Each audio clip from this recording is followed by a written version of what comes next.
At my son's high school graduation, my parents announced they were taking over his college fund for my nephew instead. My husband laughed and said, "That's funny because we moved it last month." My parents started screaming when they realized. Before we begin the story, take a moment to support us by liking, sharing, and subscribing. Your support means the world to our channel and helps us spread more shocking true stories to light. Now let's get started. The betrayal at graduation dinner. I can still hear the clinking of silverware, the low hum of conversation, the quiet pride swelling in my chest as I watch my son, Liam, sitting beside me. It was supposed to be a night of celebration, his high school graduation, the moment we had all worked so hard for. He had spent years pushing himself, balancing AP courses, a part-time job, and countless sleepless nights just to make it to this point. And he had done it. He had been accepted into his dream college. The steakhouse was warm and elegant, a place we had saved up for to mark this milestone properly. And despite everything, I had still wanted my parents there. I had wanted them to see what their grandson had accomplished, to be proud of him. But as the waiter set down our drinks, my mother picked up her wine glass and tapped it lightly with her fork. The soft chime cut through the conversation, and as she rose from her seat, I felt the air shift. My stomach tightened. She was smiling, but not the kind of smile that warmed a room. It was the kind of smile that masked something sharp beneath it. "Well," she announced, her voice dripping with satisfaction, "your father and I have something important to share. We've made a decision. Liam's college fund will be going to his cousin, Caleb, instead. He needs it more." Silence. I felt the breath leave my body. My husband, Ryan, tightened his grip on his fork, his knuckles turning white. Liam's face drained of color. My daughter, Ava, who had been sitting beside him, glanced between us, her young face twisted in confusion. My father nodded, as if this was the most reasonable thing in the world. "It's what's best for the family," he added. "Caleb's been having a tough time. This will help him get his life back on track." Caleb, my nephew, my brother's son, the golden child, the one my parents had always prioritized, always bailed out, no matter how many times he'd screwed up, the one they had covered for, lied for, paid for, the one who had never faced a single consequence for his actions. The heat rose in my face, years of quiet resentment bubbling beneath my skin. I had spent my life watching my parents favor my brother, watching them make excuses for him while I was treated like an afterthought. And now, they were doing the same to my son. But Ryan, he was faster than me. He leaned back in his chair, took a slow sip of his beer, and let out a chuckle. A low, amused sound that made my mother blink. "That's funny," he said smoothly, setting his glass down. "Because we moved it last month." For a second, no one spoke. Then, my mother's smile vanished. My father's jaw clenched. "What?" my mother snapped, her voice sharp now. Ryan's grin widened. "Yeah, we saw this coming. So we moved Liam's college fund out of your reach weeks ago. And that's when all hell broke loose. The explosion at the table. My mother's face turned a furious shade of red. So quickly, I thought she might pass out.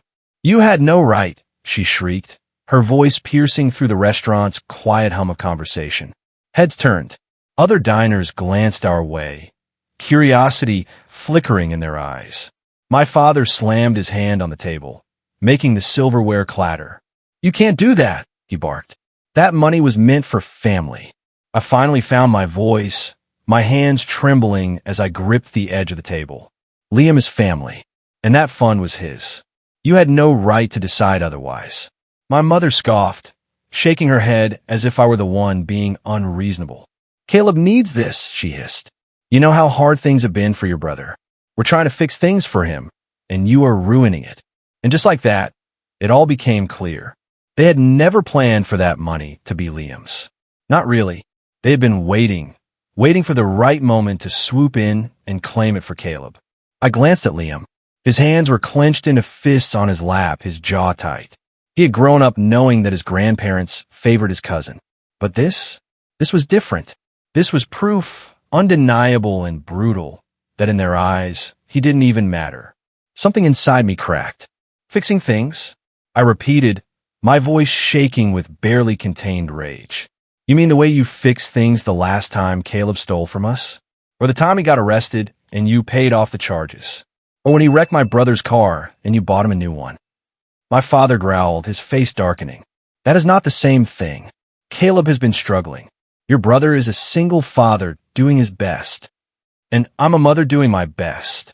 I shot back, my voice sharp as a blade. And you just told my son, on one of the most important days of his life, that his future doesn't matter.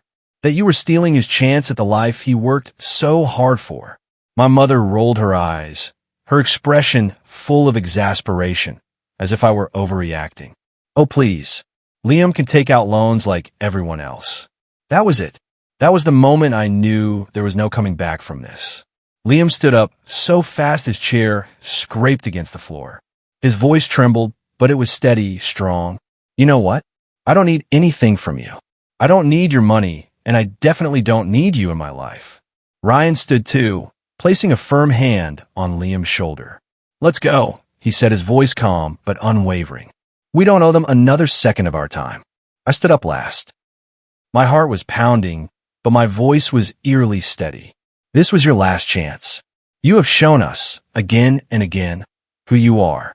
But today, you made sure we'll never forget it. And with that, we walked out. Behind us, my parents' voices rose in outrage. They screamed after us, calling us ungrateful, accusing us of tearing the family apart. But as I looked at my son, his head held high despite the pain in his eyes, I knew we had done the right thing. What I didn't know was just how far my parents would go to try to take that money back. The first signs of retaliation. We left that restaurant knowing things would never be the same. What I didn't realize was just how far my parents were willing to go to punish us. At first, it was just phone calls. Endless, furious voicemails from my mother, her voice shrill with rage. How dare you do this to us? To family. You betrayed us. You disgraced us. My father left his own messages, his tone lower, angrier, almost menacing.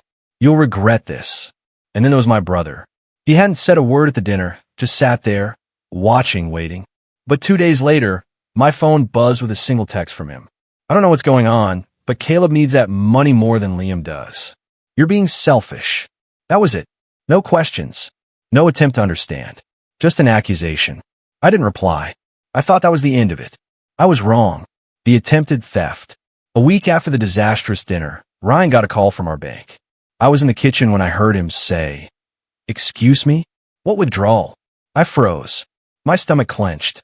The call lasted another minute or two before he hung up, his expression dark with barely contained fury. I swallowed hard. What happened? Ryan exhaled sharply, rubbing a hand over his face. They tried to access Liam's fund. My blood ran cold. Boo, your parents. I gripped the edge of the counter. You're kidding. Ryan shook his head. They called the bank, pretending to be us. Said we had given permission for a family emergency withdrawal.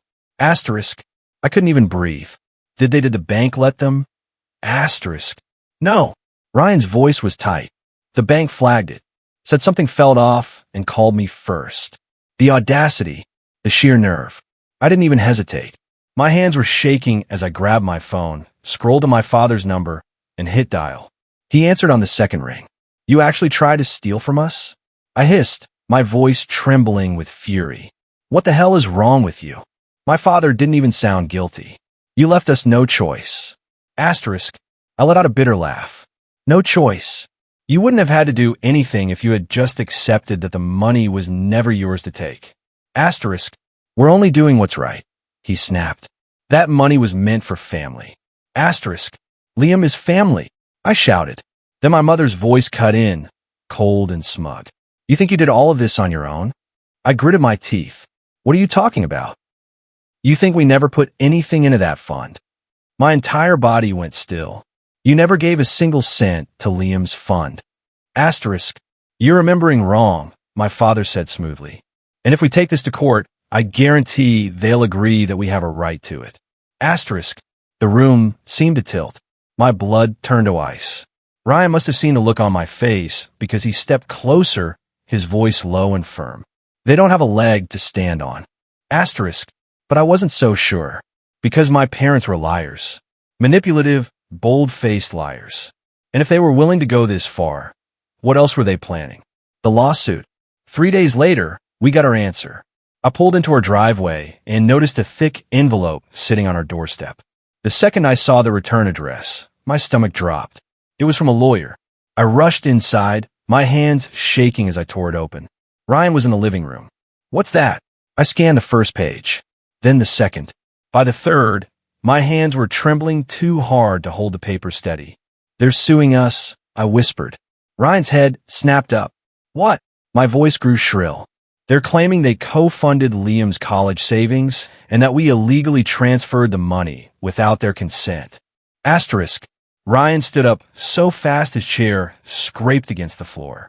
He grabbed the papers from my hands, his eyes narrowing as he read through them. "This is complete bullshit," he muttered. But I wasn't so sure. Because my parents were good at twisting reality, at making themselves the victims. And in a legal battle, I was terrified they might actually win. The proof they had. The next few days were a blur of panic and preparation. Ryan and I scrambled to gather every financial document we could, bank statements, deposit records, anything that proved we had been the sole contributors to Liam's college fund. I barely slept, my mind racing with worst-case scenarios. Could they actually take this to court and win? Could they steal from my son just because they were willing to lie? Then, at the next lawyer meeting, my parents made their move. They produced a single receipt, yellowed with age, barely legible, from over a decade ago. A deposit, $2,000. They sat there, smug as anything, as their lawyer argued that because they had contributed anything to the fund, they had a right to contest where the money went. I stared at the paper in disbelief. Then I let out a short, bitter laugh. "You think that gives you control over the entire fund?" My mother smiled, sickly sweet. "It was a contribution, and without it, you wouldn't have had the foundation to save as much as you did." Asterisk. I saw red. Ryan, thankfully, was calmer. "Let me get this straight," he said, his voice steady but edged with barely contained anger. "You think that because you made a one-time gift over 10 years ago, you now get to decide who it goes to?" My father nodded. "Exactly." Asterisk. I could have screamed. The first loss. It took weeks, but the court finally ruled in our favor. Mostly, my parents had no control over the fund. They couldn't touch a dime of Liam's savings. But there was a catch. The court ordered us to return their $2,000 with interest. It wasn't much, a fraction of what we had saved over the years. But it still felt like a loss. Because the message was clear, my parents were willing to go to any length to punish us for saying no. And they weren't done yet. The next attack, not even 2 weeks after the court ruling, Ryan walked into the house, his face pale. "They reported us," he said, voice flat. I blinked. "What?" "To the IRS." Asterisk. My breath caught in my throat. "For what?" "Tax fraud." Asterisk. The room swayed. "You're kidding." Asterisk. Ryan let out a humorless laugh. "I wish.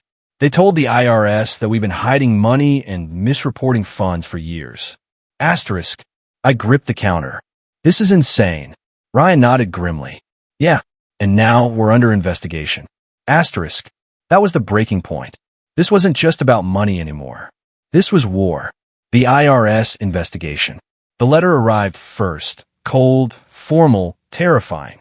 A government notice stating that our finances were under review due to a report of suspected tax discrepancies. Ryan read it first. He exhaled sharply and handed it to me without a word. I scanned the page, my hands trembling. "This can't be real," I whispered. "Oh, it's real," Ryan muttered. Then came a phone call.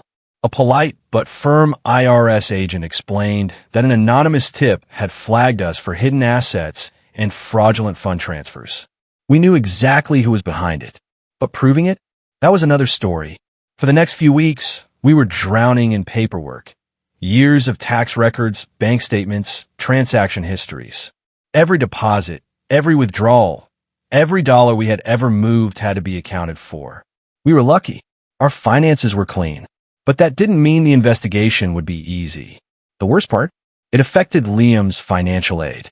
His college flagged his account due to the IRS review. His scholarship disbursements were temporarily put on hold. My parents hadn't just tried to take his college fund. They had tried to take his future. That was it. That was the moment I snapped. If they wanted war, I was about to bring them hell. Striking back, I started digging. I knew my parents had secrets. I grew up watching them bend the truth, twist stories, manipulate people to get their way. They had always been careful enough to fool others. But they had underestimated me. It didn't take long to find something interesting. See, my parents always acted like they were so responsible, so financially stable.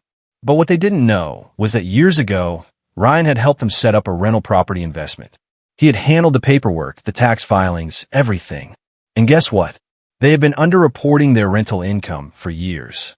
They thought they were invincible, but they had been sloppy. And now, I had proof. The retaliation. I didn't report them. Not right away. First, I made a call.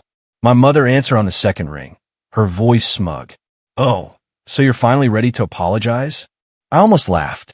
"No, I'm calling to let you know that I found the real tax fraud in this family." Asterisk. Silence.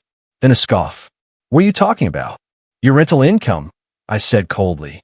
"You know, the money you've been forgetting to report for the past 15 years. Asterisk. Her breath hitched. "You have no idea what you're talking about." Asterisk. "Oh, I do." Asterisk. I let my words settle before delivering the final blow. "And so will the IRS, unless you drop this bullshit and call off your little attack." Asterisk. Her tone shifted instantly. "You wouldn't." Asterisk. I smiled. "Try me." Asterisk. She didn't say another word before hanging up. 2 days later, we got a call from the IRS. Our case, suddenly no longer a priority. A week after that, Liam's college funds were unfrozen. They had backed off. For now. But I knew them. I knew they wouldn't let it end like this. And I was right. The break-in. It happened late at night. Ryan and I were asleep when the sound of shattering glass jolted us awake. For a second, I thought I was dreaming. Then I heard it. Footsteps inside the house. Ryan was already moving. He grabbed the baseball bat he kept next to the bed and motioned for me to call 911. My hand was shaking so badly, I almost dropped my phone. Then we heard a voice. "Mom? Dad?" Liam. Panic shot through me. He was awake. He had heard the noise. And instead of staying put, he was coming downstairs. "Stay in your room," Ryan shouted. Too late. We stepped into the hallway just as Liam reached the stairs. And that's when we saw him. Caleb, standing in our living room. Drunk. His eyes were wild, desperate. And in his hands, a crowbar. The confrontation. For a moment, no one moved. The air was thick with tension, heavy and suffocating. Caleb's grip on the crowbar was unsteady, his stance swaying slightly. He reeked of alcohol. His eyes, wild and hollow, darted between us, unfocused yet filled with something ugly. Then, he took a shaky step forward. "Where is it?" he slurred. Ryan tightened his grip on the bat. "Where's what?" "The money." Asterisk. Caleb's voice cracked, a bitter mix of anger and desperation. "I deserve it. They promised it to me." Asterisk. That was when I understood. My parents, after failing to take the money legally, had sent him. They had fed him lies, convinced him that the money was his. And now, he was here to claim it. He staggered toward us, lifting the crowbar slightly. "You think you could just take what's mine?" he spat. That's when Liam stepped forward. "It was never yours," he said, voice steady despite the fear in his eyes. "And you need to get out." Asterisk. Caleb let out a broken, bitter laugh. "Oh yeah? And what are you going to do about it?" Ryan answered for him. With a single, swift movement, he swung the bat, hard. Not at Caleb, at the wall beside him. The impact was deafening. Drywall cracked, dust scattering in the air. Caleb flinched violently, stumbling back, his eyes wide with shock. For the first time, reality seemed to hit him. Without another word, he turned and bolted. We heard the front door slam. The sound of his footsteps pounding down the driveway. I exhaled shakily, my heart still hammering in my chest. Liam stood frozen, his fists clenched so tightly his knuckles were white. "Are you okay?" I whispered. He didn't answer right away. But when he finally turned to look at me, his expression was clear. "I'm done with them," he said simply. And I believed him. The aftermath. The police arrived 10 minutes later. Caleb was arrested for attempted burglary. But of course my parents bailed him out before sunrise. And then, because they never knew when to quit, My mother called me. The moment I answered, her voice hissed through the speaker. You've gone too far. Asterisk. I almost laughed. Me? I went too far? Caleb broke into our home with a weapon. That's on you. She was silent for a long moment. Then, her voice dropped to a whisper. You'll regret this. Asterisk. And for the first time, I truly believed she meant it. Because this wasn't over.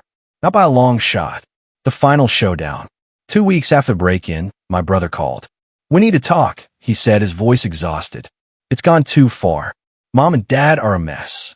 Caleb's a mess. We have to fix this. Asterisk. I almost laughed. Now he wanted to talk.